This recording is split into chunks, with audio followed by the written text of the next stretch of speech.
News about Claire Crawley and Dale Moss's split from the Bachelorette show are all over the media now.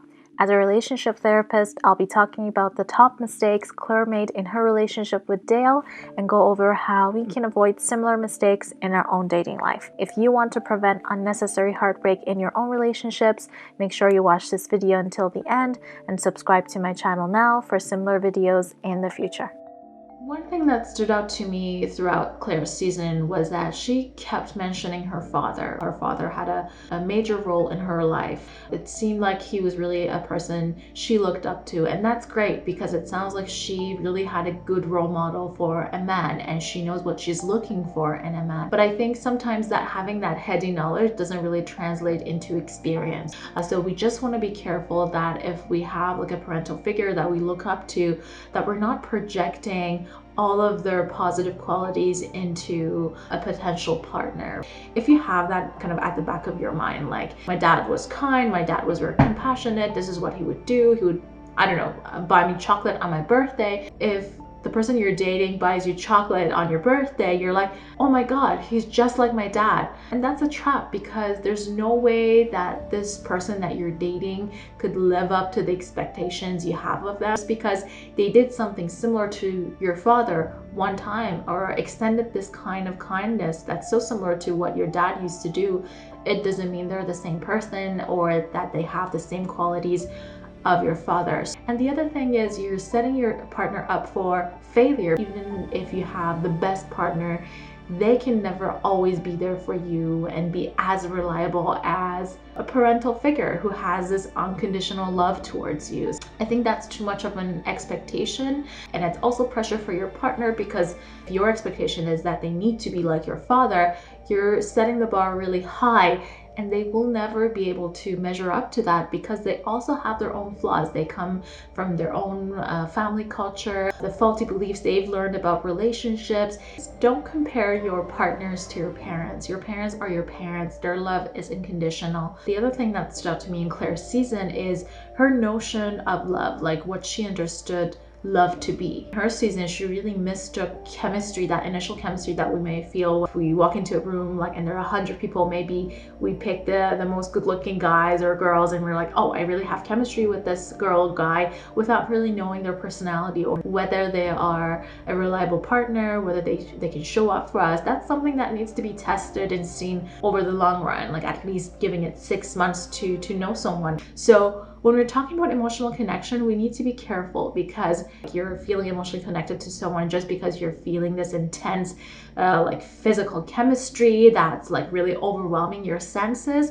That's just chemistry. That's not the kind of connection that's going to build a long-term relationship and partnership for you. So we need to kind of distinguish between like just chemistry in the first 6 months versus the emotional connection you would feel with someone a year into the relationship. And that kind of emotional connection really comes from your partner being responsive to you and you experiencing your partner as a reliable partner who in your times of needs, when you're going through a tough time, when you lose a family member, when you're going through sickness, they constantly show up for you. And it doesn't mean they don't fail at times, right? But it means like 9 times out of 10 times they've been there for you. And that's a build-up. That's a gradual build-up. It's not a sudden, ooh, wow, I'm in love with this guy, love at first sight. Love at first sight does not exist. Love is something that gets built over time. Maybe you have a great first impression and the person lives up to that first impression, and maybe not, but that's just the first impression, and that's just physical chemistry, just the person's aura and charisma.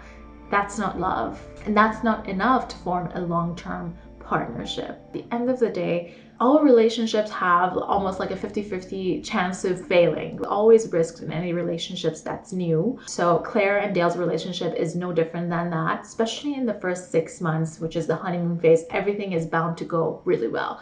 So if they've had struggles in the beginning, which is like this is the first 6 months of the relationship, it means they haven't been able to form a strong foundation. And I think a lot of times people's attachment fears actually come up after the 6 months point. That's when they actually get attached and they start acting up from their childhood wounds. So I don't feel like their breakup is any different from any other relationship breakup. In the first 6 months, relationships are bound to, break. In the first 6 months, it's a very sensitive time because you're still getting to know each other. And a lot can go wrong in the first 6 months. Like any other relationship, when you start dating someone for the 6 month, you don't know what's going to happen. You don't know how that person is going to turn out. Yes, it's the honeymoon phase. They want to shower you with attention. They're on their best behavior. They want to show up for you. You're at the top of their priority list.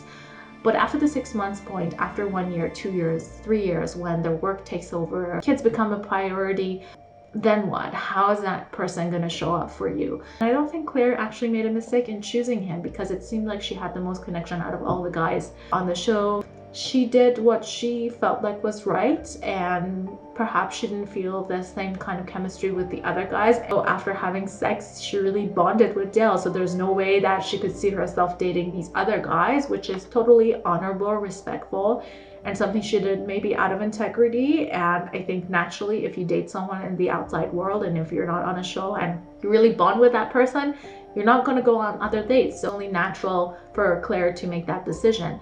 And for the relationship to work or not, I don't think she made a mistake. She gave the relationship an honest chance, just like you would give like someone you're dating an honest chance, because it's a new relationship and you see what comes next. What did you learn from Claire and Dale's breakup or relationship?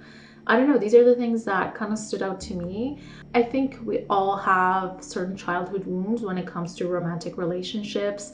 I think for Claire, one of her wounds was not feeling seen, not feeling like she's important. Maybe there are some feelings of worthlessness and shame and embarrassment, but who doesn't have that? You know, we all have certain childhood wounds. I think a lot of females do have that because they're usually the caretakers of a relationship.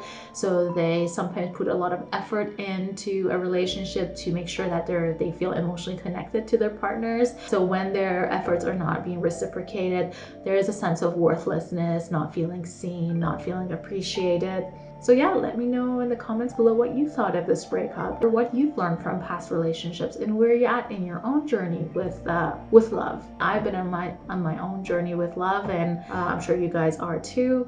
Just let me know what your thoughts are. Thank you for watching my video for today. I've also done a video on Tayshia's and Zach's relationship and whether I think they will last or not. I will link that video below and also put it somewhere in the cards. And I'm thinking of doing a video on this season of The Bachelor with Matt James, and we'll see who he chooses as his partner, and maybe I'll do a second analysis of their relationship too. Make sure you subscribe to my channel, hit the bell notification to be notified of my next video, because I'll be doing more reviews of The Bachelor show with Matt James.